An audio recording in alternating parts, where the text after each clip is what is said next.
Olá, queridos alunos, sejam bem-vindos à aula 1 da disciplina de Introdução à Programação para o curso de Matemática Computacional. Espero que vocês já tenham aí pego o embalo da maratona no YouTube, assistiram o nosso primeiro vídeo, onde a gente falou lá da ementa, dos objetivos e da avaliação, além de ter dado algumas dicas preciosas de como passar nessa disciplina, e agora estão emendando com o nosso segundo e último vídeo dessa semana. Nessa aula, a gente vai falar de alguns conceitos básicos, só para alinhar a expectativa de todo mundo, e aí sim, na semana que vem, a gente começar a fazer os nossos primeiros programas em C. Começar a aula de hoje com uma pergunta para vocês. Se vocês tiverem aí filho pequeno, um irmão, um sobrinho, como é que vocês ensinam a eles a fazerem tarefas básicas do dia a dia? Por exemplo, como é que vocês ensinam a ele a escovar o dente, a dar um laço no cadarço do tênis, ou até alguma coisa um pouquinho mais complexa como fazer um bolo? Bom, vocês pensaram aí, né, de alguma forma, o que a gente pode fazer é tentar descrever essas tarefas em instruções, em um passo a passo, e que, uma vez que essas instruções sejam seguidas, à risca, do início até o fim e na ordem dos passos que você colocou, o resultado final vai ser aquela tarefa realizada.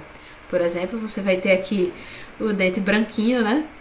O tênis do sapato bem amarrado e o bolo feito, certo? Em outras palavras, o que é isso? Tentar descrever uma tarefa em passo a passo, finita, e que se você seguir aqueles passos do início até o fim, naquela determinada ordem, você vai chegar a um resultado esperado, nada mais é do que um algoritmo. Então, algoritmo é um termo que está bastante na moda, né? Todo mundo fala de algoritmos, de inteligência artificial, e aí você fica achando que é uma coisa super complicada, super de outro mundo, mas qualquer coisa que você descrever dessa forma que eu falei é um algoritmo.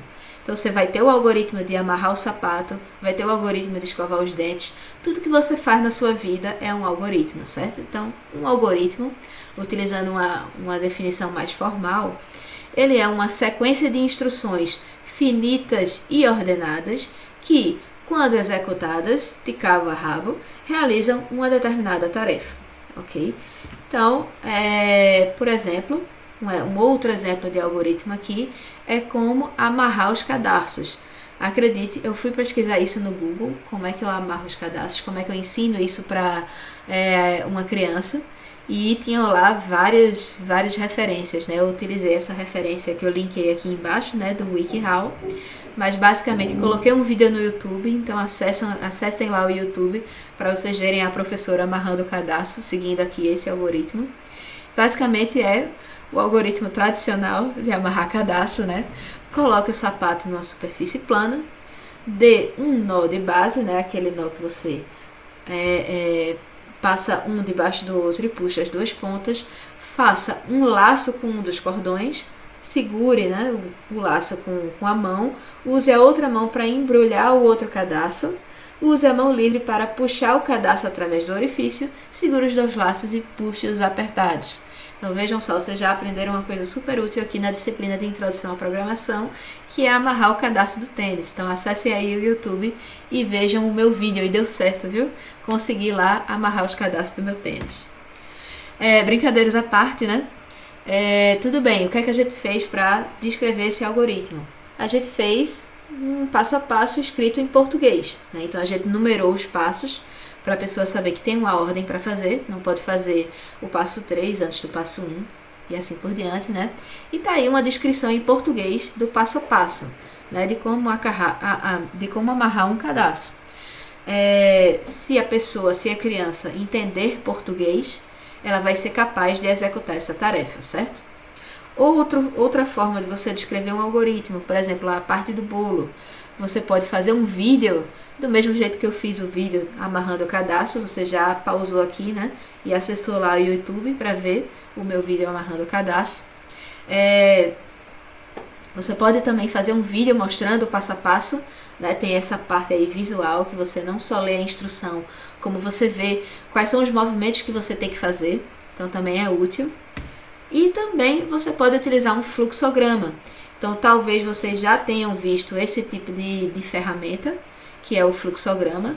Eu lembro de um episódio de Big Bang Theory, que não sei se vocês são fãs, né? Eu assisti várias temporadas, depois eu acabei perdendo o rumo, mas enfim, eu me lembro que tinha um determinado episódio que Sheldon, que tem poucas habilidades sociais, digamos assim, ele tinha que ficar amigo do rapaz que gerenciava a agenda do laboratório para conseguir um horário para usar o laboratório. E aí ele criou um algoritmo de amizade, de como conseguir fazer amizade com uma pessoa. Se vocês procurarem aí no Google, no YouTube, deve ter aí esse episódio, né, que é muito engraçado. E aí ele utilizou o fluxograma para descrever esse algoritmo da amizade. E aí eu usei aqui um fluxograma que eu já usei em aulas passadas, que é o algoritmo de atravessar uma rua. Então veja só, até atravessar a rua é um algoritmo. E algumas coisas que eu quero chamar a atenção aqui nesse fluxograma, né? Eu vou mostrar algumas coisas básicas, porque ao longo das aulas pode ser que eu utilize esse fluxograma como um artifício para vocês entenderem melhor algum conceito de lógica de programação, certo? Então vejam aí que é um passo a passo descrito, mas tem alguns símbolos e algumas setas, algumas fórmulas que têm um significado especial, né? Por exemplo, então aqui a gente tem esse retângulo com bordas arredondadas que indicam os terminais, então sempre vai ter um início e um fim aqui embaixo, ok, pessoal? E aí a gente vai seguindo a partir do início as setinhas, ok? Quando vocês verem um retângulo normal, eles são os comandos. Então, o comando que você vai ter que executar, né? Então, o primeiro comando que você vai fazer para atravessar uma rua é olhar para a esquerda. O segundo comando que você vai fazer é olhar para a direita. Em seguida, vejam que tem um losango, né? Esse losango, ele indica um teste. Então, você vai ter que fazer esse teste e, dependendo do resultado desse teste, você vai fazer uma coisa ou outra. Então, existe aí uma bifurcação no seu caminho. Você pode fazer o caminho A ou o caminho B, certo? Então, olhou para a esquerda, coletou a informação. Olhou para a direita, coletou a informação. Aí você, com essa informação coletada, depois que você olhou para um lado e para o outro, você vai tomar a decisão. Tem carros passando? Se tiver, não atravesse. Se não tiver, atravesse. Você pode atravessar em segurança, né? E aí, uma vez que você faz uma coisa ou outra, vai ter o conector aqui que vai reunir aqueles caminhos, né? Então você vai chegar ao final do algoritmo, independente de você ter seguido pelo caminho da esquerda ou o caminho da direita. Percebam que esse algoritmo ele ainda não está completo, né? E aí, você vai ficar para o resto da vida do lado da rua se tiver carro passando? Então, o que é que você tem que fazer para continuar checando, né? Continuar checando até um determinado momento que vai ter uma brecha lá, o sinal fechar, ou não vai ter carro passando e você vai poder atravessar em segurança. Então, fica a dica para o próximo passo aí, né? Se vocês quiserem estender esse fluxograma para verificar esse tipo de situação. Então, tem essas formas de você descrever um algoritmo. Você pode escrever em português, você pode escrever um passo a passo, você pode fazer um vídeo, você pode fazer um fluxograma, mas o objetivo da gente aqui nessa disciplina é descrever algoritmos de uma forma que o computador entenda e consiga executar, né? Então, você vai ter hoje uma situação mais ou menos como essa, né? Você vai olhar para o computador e dizer, calcule a soma de dois números. E aí ele vai olhar para você e ele não vai saber fazer, né? Você vai fazer um fluxograma e mostrar para ele, ele não vai saber fazer, certo? Então ele não entende a nossa linguagem natural, nem português e inglês. Até que, né, já existem aí ferramentas que em determinados domínios você pode utilizar para dar ordens usando a linguagem natural, né? A gente tem vários aí, Alexa, Siri, enfim, essas ferramentas que você fala uma ordem em português ou em inglês, que seja, e ele vai entender e vai fazer. Mas a gente ainda, infelizmente, não tem esse dispositivo para criar programas de computadores, certo? Então, o que a gente tem na prática é, a gente fala português de um lado e o computador do outro lado fala a linguagem de máquina, que são números, certo? Então, o código binário, 1100100001.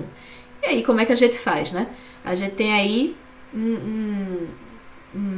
a gente precisa de uma tradução, né? De um processo de tradução que a gente chegue num meio termo e essas duas partes, essas duas pontas consigam se entender. Nós, seres humanos, e os computadores. E é justamente aí, nesse meio termo, que entra a linguagem de programação. Então, o que é que vai acontecer? A gente tem a instrução, aqui a gente está usando linguagem natural, né? Some 2 mais 2. E a gente vai ter uma ferramenta que a gente chama de compilador. E esse compilador, ele vai pegar a instrução, só que ele não vai pegar a instrução em linguagem natural. Ele vai utilizar a instrução em um formato especial, que é essa linguagem de programação. Então, essa linguagem de programação, ela vai ter um formato específico e determinado, de forma que elimine as ambiguidades. A gente vai ver isso mais para frente, né? Não precisa elaborar muito sobre isso nesse momento, mas o que vocês precisam saber é que tem um jeitinho certo de você colocar a sua instrução, que não vai ser em português e nem vai ser em inglês, vai ser uma terceira linguagem, que é essa linguagem de programação, que se você formar essa instrução de forma correta, esse compilador vai ser capaz de reconhecer a sua instrução e vai traduzir a sua instrução para um código de máquina, que aí sim o computador vai receber e vai executar. Então aqui a gente vai ter, some 2 mais 2, o compilador, digamos que isso aqui seja uma linguagem de programação, que não é, certo? Mas a gente consegue fazer uma coisa aí muito parecida em Python ou em C, né, que C é a linguagem que a gente vai utilizar aqui nessa cadeira. E aí a gente vai fazer uma instrução em C que diz some 2 mais 2. O compilador vai utilizar como entrada essa instrução, vai criar um programa em código de máquina, a máquina vai executar a instrução e vai imprimir o resultado na tela, que é 4, que é o resultado esperado que a gente quer, certo? E aí, um algoritmo convertido a uma linguagem de máquina é o que a gente chama de programa ou software, né? Então agora ficou um pouco mais fácil da gente entender o que é um software, né? Software é um algoritmo, é uma série de instruções que foram convertidos para uma linguagem de máquina, de forma que a máquina vai poder executar aquelas instruções. Só para a gente alinhar aqui o conhecimento, né? Eu sei que hoje todo mundo sabe o que é um computador, todo mundo tem um computador aí na palma da mão, né? Que é o celular. O celular é um computador muito potente, se a gente comparar com os computadores que a gente teve aí nas últimas décadas. E todos eles têm essas partes aqui que eu vou falar. A gente precisa conhecer pelo menos um pouquinho por cima cada uma delas para ver como é que isso vai fazer sentido dentro da linguagem de programação da gente. Primeiro a gente vai ter a parte de entrada de dados. Então tudo que a gente for dar de dado para o programa vai ter que ter um dispositivo que vai ter que receber esses dados, certo? Então, por exemplo, no celular da gente, o dispositivo é a própria tela. Então vai ter o teclado lá, o teclado sensível a toque, né? Você vai colocar lá os dados e aí ele vai receber como entrada.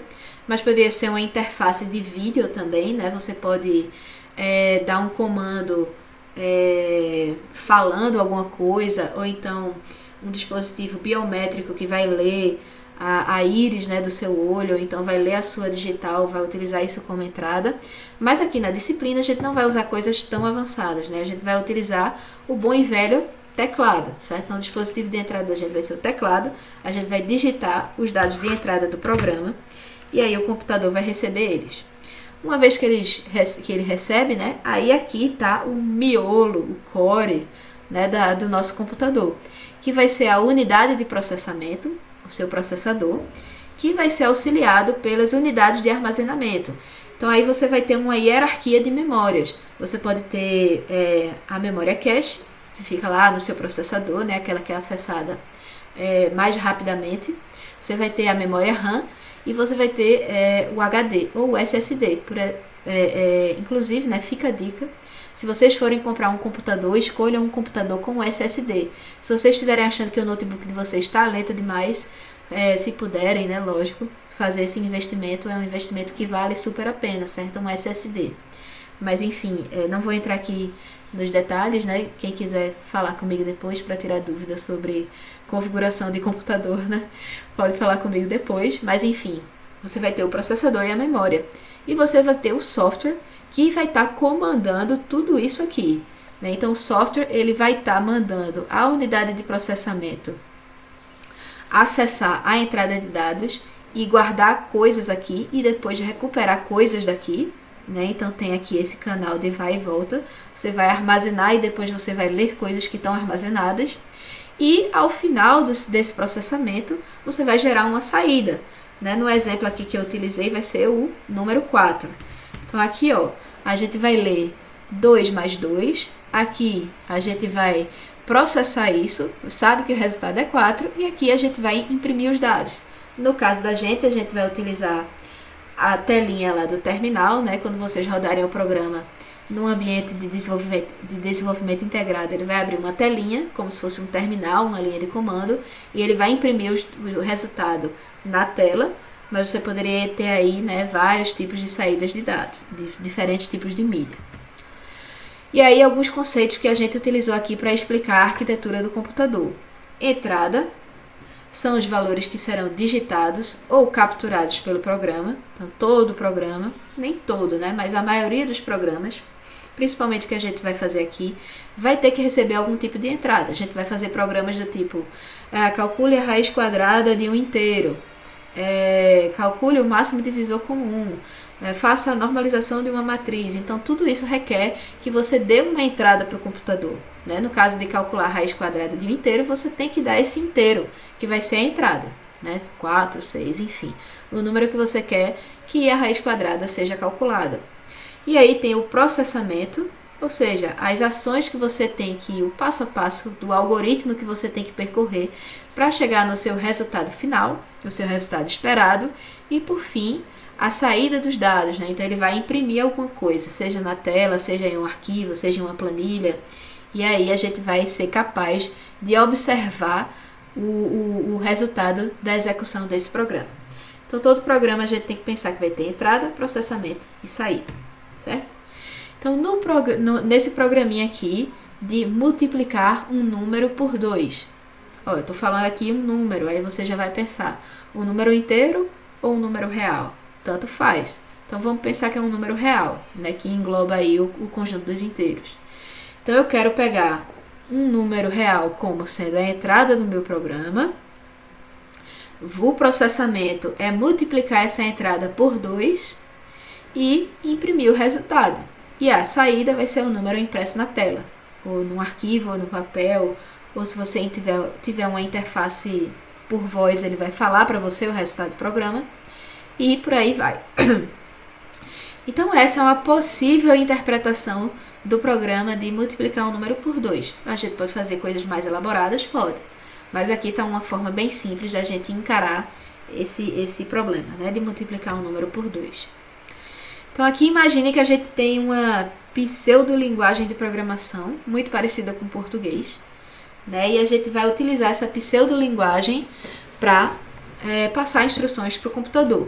Então aqui a gente já tem um programa de computador que vai ler o número de entrada. Então aqui verifiquem que eu tenho uma caixinha, como se fosse um espaço na memória do meu computador. Mais para frente a gente vai chamar ela de variável, certo? E aí esse primeiro passo aqui é a parte da entrada.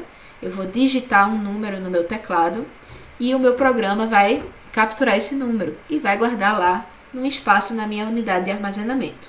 Vai ler o número de entrada. A segunda parte é a parte do processamento. Ele vai pegar o valor desse número de entrada e vai multiplicar por 2 e vai guardar em uma outra caixinha do computador, que eu vou chamar de resposta. Quando eu falo caixinha do computador, é um espaço na memória, né? Um espaço na unidade de armazenamento lá do computador. Sempre pensando naquela arquitetura que a gente falou alguns slides atrás, certo? E aí o terceiro passo é a saída, ou seja, eu vou imprimir a resposta na tela do computador. E aí a gente já tem mais ou menos, quando vocês verem que a gente passar isso para C, para a linguagem que a gente vai utilizar, que é C, vocês vão ver que vai ser uma coisa muito parecida com isso, certo? Então aí, como é que o computador pode interpretar, né? Eu já dei uma prévia aí, né? Então, ler do teclado um valor numérico e armazenar em uma posição de memória chamada número de entrada. Então, pense que você vai ler aqui do teclado, o seu periférico de entrada é o teclado. a unidade de processamento vai jogar esse número para a unidade de armazenamento, que eu vou guardar lá numa posição, só que se eu simplesmente guardar lá e não sei qual foi essa posição, eu não posso recuperar essa informação depois. Então eu vou marcar essa posição de memória, chamando ela de número de entrada, certo? Depois eu vou calcular o produto do valor que está armazenado nessa caixinha, nessa posição, número de entrada, vou multiplicar por 2 e vou novamente armazenar em outra posição de memória na variável que eu vou chamar de resposta. E em seguida, o último passo, eu vou imprimir no monitor, que é a minha saída de dados, né? Vai ser imprimir na tela do computador o valor numérico armazenado no espaço de memória resposta. Então, alguns elementos aqui chave que todo programa vai ter. Vão ter essas unidades de armazenamento, certo? Essas posições de memória que a gente vai colocar um nome para armazenar um determinado valor e a gente vai ficar lendo e escrevendo valores durante o processamento e em um determinado momento a gente vai imprimir na tela o resultado desse programa. Então, em resumo de tudo que a gente falou aqui nessa aula, né, a gente falou que é um algoritmo, como é que a gente faz para descrever um algoritmo, a gente pode usar um vídeo, pode usar um passo a passo em português, ou a gente pode utilizar uma linguagem de programação que vai ser compilada para instruções de máquina que vão ser executadas por um computador, certo? Então, para descrever um algoritmo para um computador, precisamos saber descrevê-lo utilizando uma linguagem de programação. A linguagem de programação nada mais é do que uma ferramenta que serve de meio termo entre humanos e computadores, certo? A linguagem de programação que a gente vai utilizar nessa disciplina é a C, linguagem C. A gente vai começar a falar dela na semana que vem. E na próxima aula, conforme prometido, né, a gente vai fazer nosso primeiro programa de computador utilizando a linguagem de programação C, a linguagem de programação C. Ok, pessoal? Então, com esse segundo vídeo, a gente encerra a parte teórica da semana. Nessa quinta-feira, às 10 horas da manhã, a gente vai ter um encontro síncrono. Espero ver vocês lá. A gente vai revisar um pouquinho desse assunto e vai conversar, tirar as dúvidas que vocês têm, tanto sobre a disciplina quanto do assunto, né, que a gente viu nessa aula.